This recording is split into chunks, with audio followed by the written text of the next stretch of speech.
Hello बच्चों, solid state के एक और नए लेक्चर में आपका स्वागत है। तो सॉलिड स्टेट की बात की जाए तो देखो आगे के टॉपिक्स मॉलिक्यूलर सॉलिड क्या होता है, सारी चीजों का एक्सप्लेनेशन आप लोगों को करता हूँ। नेक्स्ट आता है क्या मॉलिक्यूलर सॉलिड क्रिस्टलाइन सॉलिड का टाइप होता है। सबसे पहला जो आता है वो आता है मॉलिक्यूलर सॉलिड।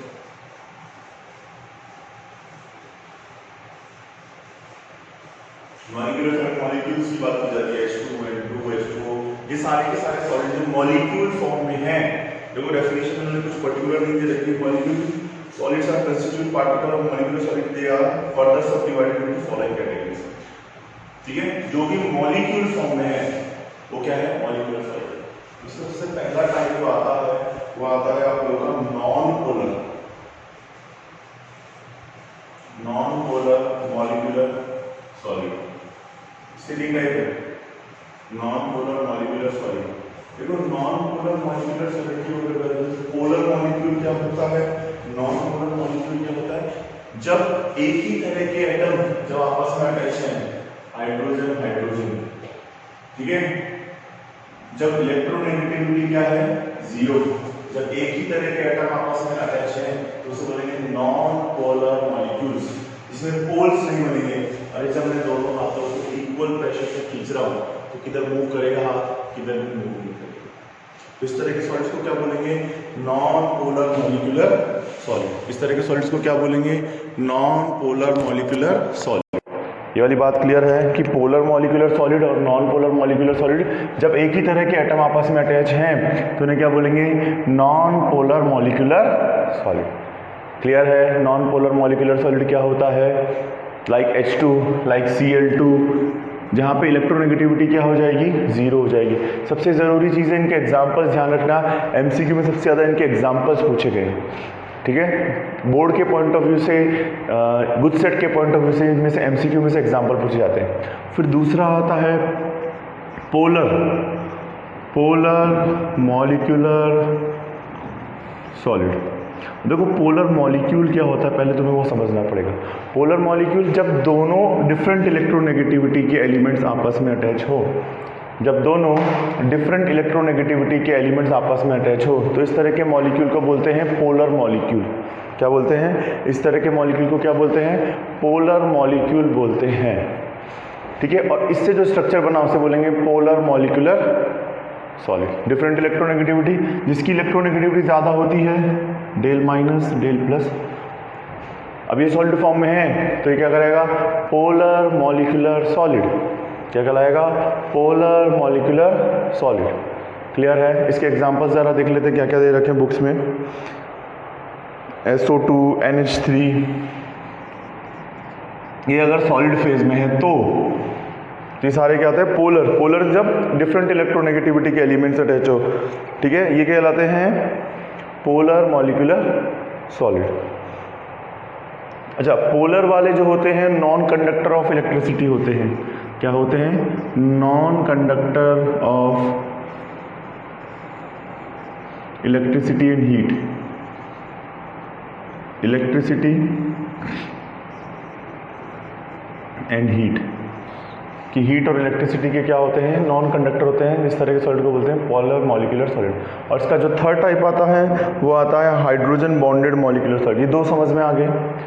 ठीक है, अब देखो हाइड्रोजन बॉन्डेड मॉलिक्यूलर सॉलिड की अगर बात की जाए, दो टाइप थे, सॉरी तीन टाइप थे, नॉन पोलर, पोलर, और तीसरा मैं जो लिख रहा हूँ रब करके वहाँ पे आप लोगों का आएगा हाइड्रोजन बॉन्डेड।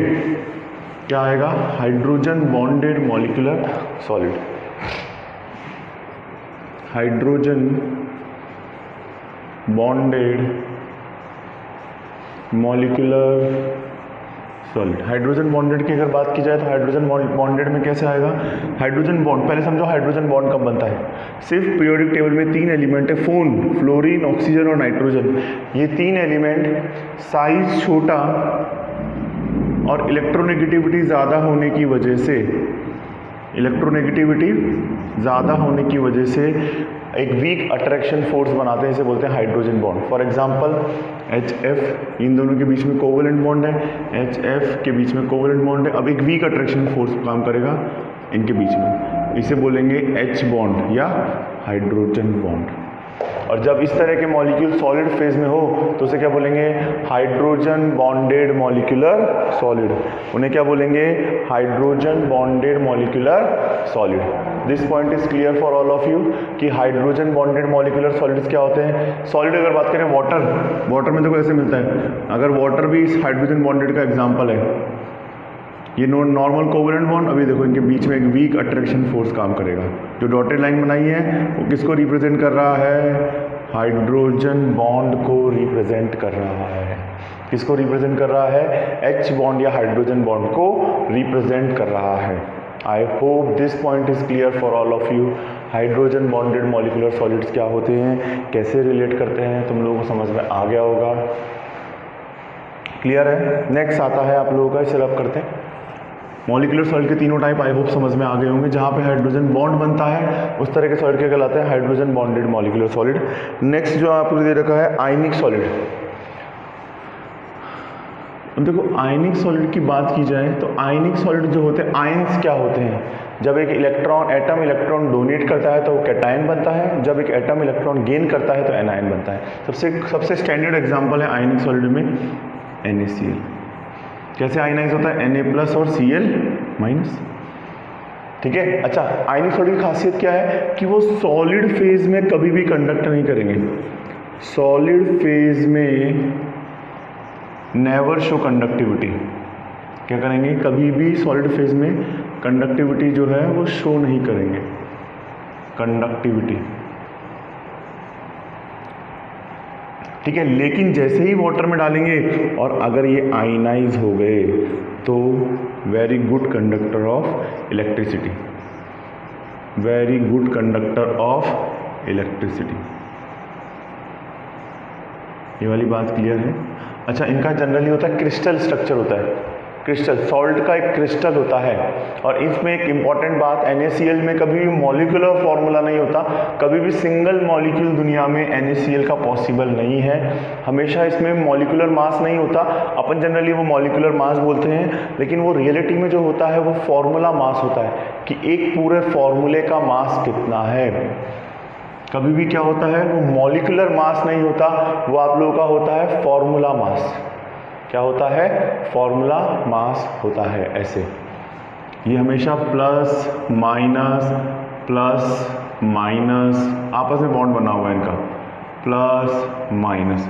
कभी भी सिंगल मॉलिक्यूल इनका पॉसिबल ही नहीं है। तो हमेशा इसमें फॉर्मूला मास लिया था कि जिस रेशो में वो अवेलेबल है।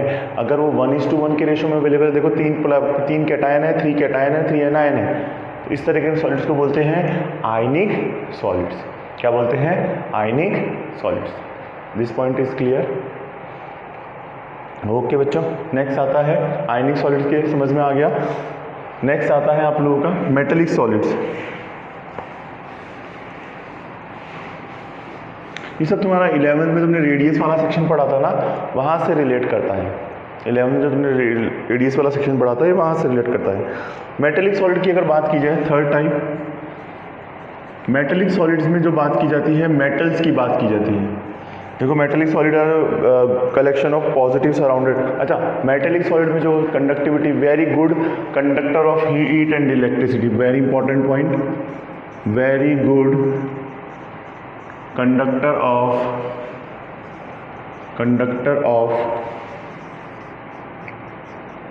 हीट एंड इलेक्ट्रिसिटी,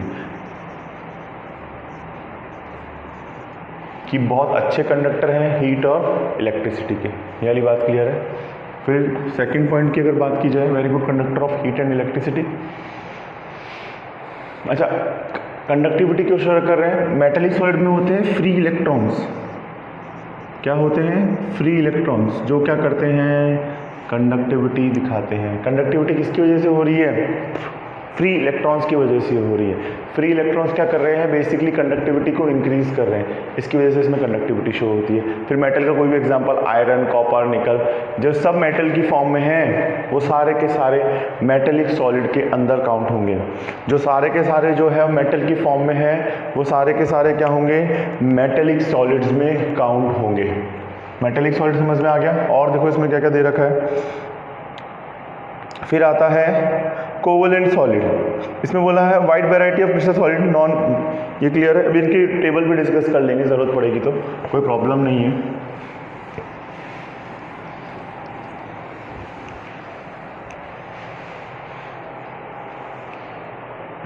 नेक्स्ट आता है कोवलेंट सॉलिड या नेटवर्क सॉलिड। कोवलेंट सॉलिड और नेटवर्क सॉलिड, कोवलेंट सॉलिड्स और नेटवर्क सॉलिड्स। कोवलेंट सॉलिड की अगर बात की जाए, a wide variety of crystalline solid और non metal result for the formation of covalent bond between the adjacent throughout the atom is known as giant molecule. सबसे covalent solid का सबसे अच्छा एग्जांपल है ग्रेफाइट और diamond. Graphite और नॉन, जिसमें कोवलेंट बॉन्ड बन रहा है। इसमें जो देखो कोवलेंट बॉन्ड जो है एक ही तरह के एटम के बीच में बनता है। जैसे डायमंड का स्ट्रक्चर होता है sp3 हाइब्रिडाइज होता है, ऐसा होता है। फिर हर एक एटम जो है और 4 से जुड़ा हुआ है, ऐसे करके ये हर एक पॉइंट पर एटम है।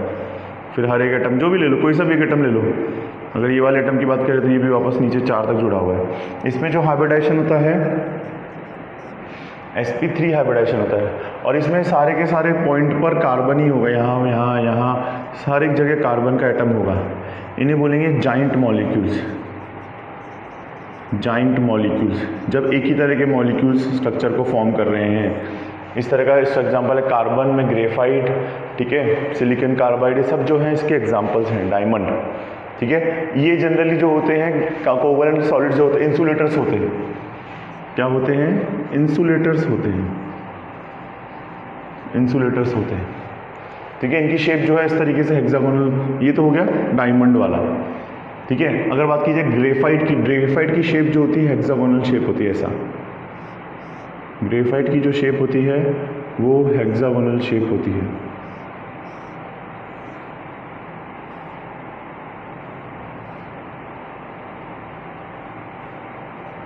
ऐसा। फिर ये नीचे की तरफ ऐसे, नीचे की तरफ एक और same as it is process repeat होगा।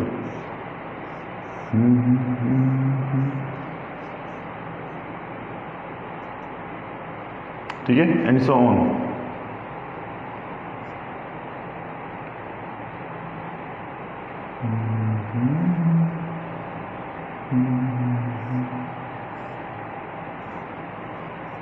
और ये आपस में इस तरीके से जुड़े हुए हैं। इसकी शेप जो होती है हेक्सागोनल शेप होती है, और इसमें जो हाइब्रिडाइजेशन होता है याद रखना sp2 हाइब्रिडाइजेशन होता है। हर एक एटम जो है 3 से जुड़ा हुआ है, देखो 1 2 3 1 2 3, इसलिए इसमें कौन सा हाइब्रिडाइजेशन है? sp2 hybridisation. आप लोगों ने हाइब्रिडाइजेशन केमिकल बॉन्डिंग में पढ़ा होगा।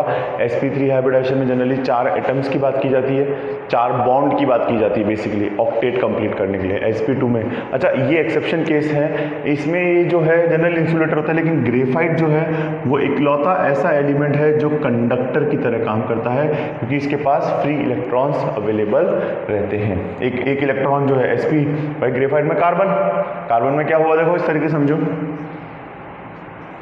तुम लोगों को याद हो तो ऐसा मिलता है कार्बन 2s2 2p2, एक इलेक्ट्रॉन यहाँ से यहाँ जंप कर गया, 3 बॉन्ड बन गए, 1 2 3 1 2 3। अब क्या रह गया? ये फ्री इलेक्ट्रॉन रह गया। और फ्री इलेक्ट्रॉन मतलब क्या करेगा? कंडक्टिविटी शो करेगा। क्या करेगा? कंडक्टिविटी शो करेगा। इसके एग्जांपल्स थोड़े और एक्स्ट्रा दे रखे हैं, वो तुम याद रखना, मैं तुम्हें लिखवा देता हूँ। इसकी टेबल दे रखी है, उसमें एग्जांपल्स स्पेशली याद कर लेना। इसमें एग्जांपल्स में तुम लोगों को कोवलेंट सॉलिड में दे रखा है SiO2, ठीक है, सिलिकॉन कार्बाइड, जैसे क्वार्ट्ज भी दे रखा है। इसके अलावा सिलिकॉन कार्बाइड, कार्बन में डायमंड, ठीक है, एल्यूमिनियम AlN मतलब एल्यूमिनियम नाइट्राइड, ये सारे के सारे उन्होंने इस तरह के एक्सेप्शन वाला केस भी दे रखा है। क्लियर है? कितने तरह के सॉलिड होते हैं? Molecular solid, polar, non polar, hydrogen bonded, उसके 3 टाइप। फिर आता है आप लोगों का आयनिक, फिर आता है मेटेलिक, फिर आता है कोवलेंट। स्पेशली बोर्ड के पॉइंट ऑफ व्यू से इसके एग्जाम्पल्स बहुत पूछे जाते हैं, तो उस पर अच्छे से ध्यान देना, ठीक है।